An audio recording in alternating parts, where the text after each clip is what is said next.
Alex Honnold is the foremost free soloist in the world. He has free soloed routes that no one else can. To free solo means to climb without ropes or safety equipment. One false move, one slip, and it's over.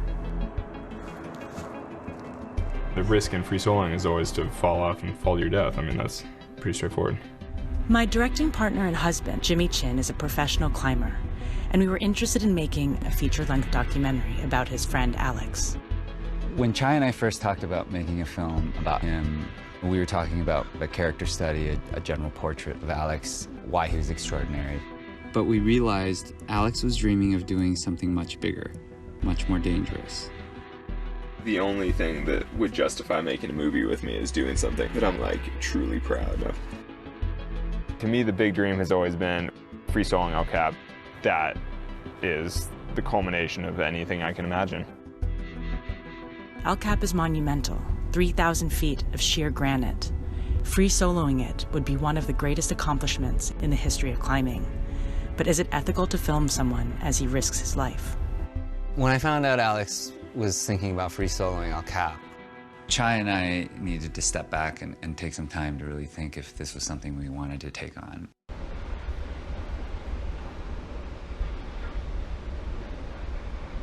Every journalist and documentary filmmaker goes into situations without knowing what happens next. This is the truth of nonfiction. You can be mindful not to put the needs of a film before those of your subject, but how much precaution is enough? We had this ethical question. Is he more likely to fall when we were there because we can be a distraction than if he is by himself? I'm aware that a camera changes the dynamic in some small way. And when the margins of success and failure are very, very thin, you just don't know what it's going to be that might tip the scale. Yeah, buddy. Hey, guys. Crest of the mountain. That was perfect. I was like, that was pretty sick. Mikey looks traumatized, dude. Are you okay? You know, it's a little stressful, I won't lie.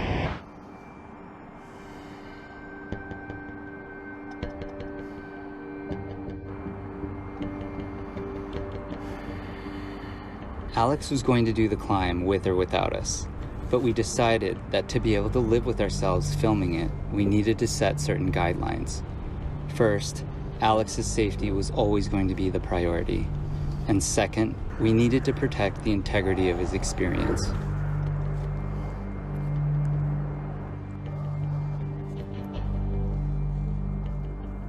To be able to move forward on this film, the makeup of the crew was critical.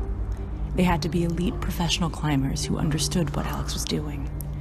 Their interactions with Alex had to be carefully managed, and they had to remain completely neutral about Alex's decision to make or not make the attempt to free solo El Cap. Even though we thought through every scenario carefully, it was still difficult to film Alex. Do you ever get nervous before, like, rapping? Do I ever get nervous? Yeah. Yeah. I get nervous every time I step to the edge. You want to be nervous. If you stop being nervous at all, you'll blow.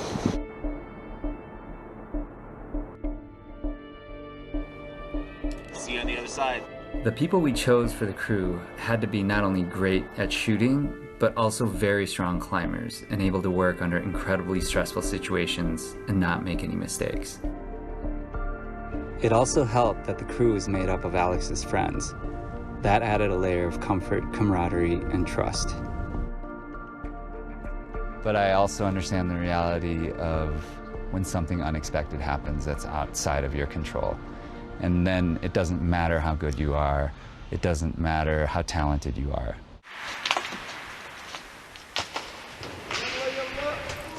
I put my foot on this, what looked like part of the wall, and a piece about the size of a small backpack launch. And Jim is below me, Dave is below me. That flew like right here. And then another one went like right here.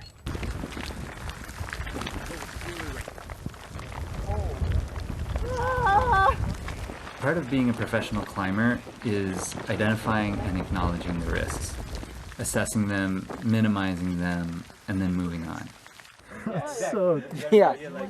You got real down there. Why are we up here again? We're up here because practice makes perfect, and I am far from perfect. Essentially, over the course of 2 years, in the process of Alex training to free solo El Cap, our process was to film him on the route and refine our choreography for the big day. One thing we knew was that in certain instances, we needed to give him more space. A good example was the boulder problem, the hardest part of the climb. Alex's issue is not that he could possibly die, it was that he didn't want to die in front of his friends. So ultimately, we decided to film that section remotely to minimize our presence. They're remote cameras because we want to stay out of Alex's line of sight. It was very technical filming the climbing. It was dangerous, it was extreme, and at the same time, we had to capture Alex's most intimate moments and try to get to know this person who was very, very uncomfortable with intimacy as he's preparing for the most difficult thing he's ever done in his life. So you're kind of tinkering in his head, and is that even a good idea? When the guys were still coming down from the wall, Claire Popkin and I would be on the ground and start this, second wave with Alex of filming, where he had to explore ideas that were very, very personal. The most challenging thing about all the verite filmmaking was that a lot of it we spend 6 or 8 hours on the wall doing very physically toiling work, and then I get down, and then there's another camera with a different crew that's all fresh and ready to hang out for the whole evening, and I'm like, I'm so pooped, I just want to lay down. But those are kind of the key moments in which to film, and I get that, but it's still hard sometimes. More pressing questions of any kind? We followed him for 2 years as he practiced and weighed whether to attempt the solo climb. It's early June 2017. I can tell that Alex is kind of peaking in terms of his training and everything he's doing. We had everybody dialing in our plans. We knew exactly where everybody needed to be, what their shots were, but I refuse, as a personal line that I'm not willing to cross, to ask Alex when he thinks he's going to do it. The directive was to stay out of his sight unless you were filming with him. Our goal was to reduce any sort of external pressure and really focus on giving him the purest experience that he could have. Nice work. Oh yeah. Jesus. You crushed it. Oh.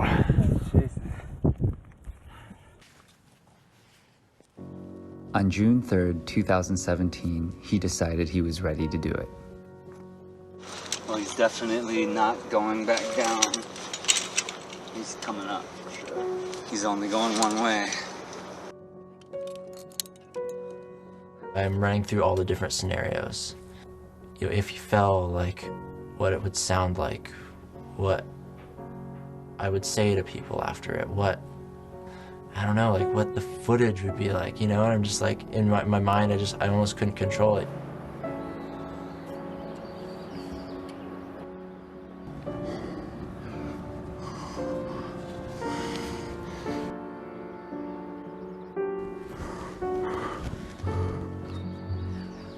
For almost 4 hours, we were on the edge of our seats, watching Alex make his way up El Cap, achieving something no human had ever done before.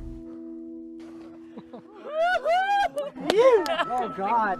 Oh my God. I'm so glad this is over.